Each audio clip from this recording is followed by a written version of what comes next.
बारामती राहुरी पोटनिवडणूक काँग्रेस लढणारच, फुंकलं रणशिंग।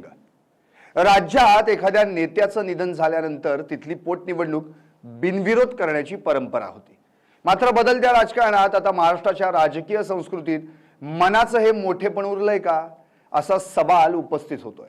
कारण आता जरी भाजप आणि राष्ट्रवादी ही पोटनिवडणूक बिनविरोध होण्याची अपेक्षा व्यक्त करत असली तरी ही संस्कृती मोडण्याचं काम भाजपनं पहिल्यांदा पंढरपुरात केलं होतंच की। कारण भारत नाना भालकेंच्या निधनानंतर भाजपनं तिथं समाधान आवतडे यांना मैदानात उतरवलं होतं आणि ती निवडणूक चुरशीची करून जिंकलीही होती। त्यामुळे आता बाकीच्यांना दोष देऊन काय फायदा, असं महायुतीचं झालंय। कारण बारामती आणि राहुरीत होणाऱ्या पोटनिवडणुकीतही निवडणूक बिनविरोध होईल हे विसरून जायला हरकत नाही। कारण आता सामना चुरशीचा होणार असं दिसतंय। त्याला कारण ठरतंय महायुतीला काँग्रेसनं दिलेलं तडाखेबंद आव्हान। बारामती आणि राहुरी पोटनिवडणूक लढवणारच असा पवित्रा आता काँग्रेसने घेतलाय।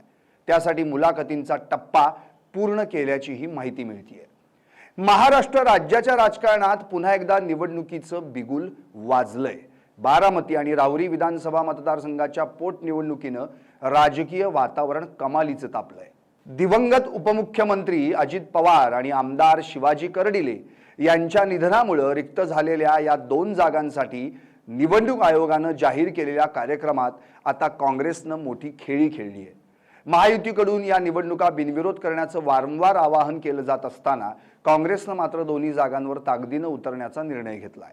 नुकत्याच झालेल्या पक्षाच्या बैठकीत यावर शिक्कामोर्तब करण्यात आलंय। संभाव्य उमेदवारांच्या मुलाखतीही पार पडल्यात।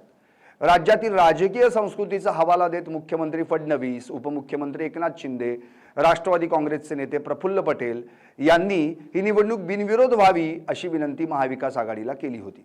विशेषतः बारामतीत अजित पवार यांच्या निधनानं निर्माण झालेल्या सहानुभूतीच्या लाटेचा विचार करून महायुतीनं सुनेत्रा पवार यांची उमेदवारी जाहीर केली। मात्र काँग्रेस पक्षाच्या वरिष्ठ नेत्यांनी स्पष्ट केलं की लोकशाहीत निवडणुका होणं गरजेचं आहे आणि जनतेला पर्याय देणं हे विरोधी पक्षाचं कर्तव्य आहे। त्यामुळे आता बारामती आणि राहुरीत चुरशीची लढत होणार हे निश्चित झालंय। काँग्रेस पक्षानं गुरुवारी 2 एप्रिल 2026 रोजी बारामती आणि राहुरी या दोन्ही मतदारसंघांतील इच्छुकांच्या ऑनलाईन मुलाखती घेतल्या।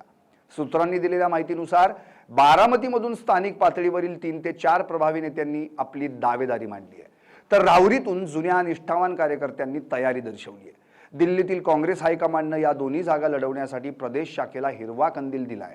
उमेदवारांच्या नावांची अधिकृत घोषणा 6 एप्रिलच्या आधी केली जाण्याची शक्यता आहे। सर्वात महत्त्वाची बाब म्हणजे राष्ट्रवादी काँग्रेस शरदचंद्र पवार पक्षानं बारामतीतून उमेदवार न देण्याचे संकेत दिलेत। अशा स्थितीत काँग्रेसनं पुढाकार घेत ही जागा लढवण्याचा निर्णय घेतलाय। काँग्रेसनं केवळ स्वतःच्या ताकदीवरच नव्हे तर मित्र पक्षांनाही सोबत घेण्याची रणनीती आखली आहे। काँग्रेसनं प्रकाश आंबेडकर यांच्याशी चर्चा केली असून त्यांनी या पोटनिवडणुकीत काँग्रेसला पाठिंबा देण्याचं सकारात्मक म्हटलंय। त्यांनी या पोटनिवडणुकीत काँग्रेसला पाठिंबा देण्याचे सकारात्मक संकेत दिले आहेत। रासपचे नेते महादेव जानकर यांचीही मदत काँग्रेस घेणार असल्याचं समजतं। उद्धव ठाकरे यांच्या शिवसेनेनंही काँग्रेसच्या या निर्णयाला पाठिंबा दर्शवत प्रचारात सक्रिय सहभागी होण्याचं आश्वासन दिलंय। बारामती हा मतदारसंघ पवार कुटुंबाचा गड मानला जातो। अजित पवार यांच्या निधनानंतर राष्ट्रवादी अजित पवार गटानं सुनेत्रा पवार यांना रिंगणात उतरवून सहानुभूती मिळवण्याचा प्रयत्न केलाय। मात्र काँग्रेसनं इथं उमेदवार दिल्यास ही लढत आता दुहेरी न राहता काँग्रेस विरुद्ध महायुती अशी थेट होणार आहे। तर दुसरीकडे नगर जिल्ह्यातील राहुरीमध्ये शिवाजी करडिले यांचं वर्चस्व होतं। त्यांच्या निधनानंतर भाजपनं त्यांचे पुत्र अक्षय करडिले यांना उमेदवारी दिली। तिथं काँग्रेसचं जुनं जाळं असून शेतकरी प्रश्नांवरून भाजपला घेरण्याची काँग्रेसची रणनीती आहे। गेल्या काही काळातील स्थानिक स्वराज्य संस्थांच्या निवडणुका आणि राज्यातील बदललेलं राजकीय वारं बघता काँग्रेसचा आत्मविश्वास वाढलेला दिसतोय। पोटनिवडणुकीच्या माध्यमातून पक्षाची संघटनात्मक मांडणी किती मजबूत आहे हे तपासण्याची ही मोठी संधी असल्याचं राजकीय विश्लेषकांचं मत आहे।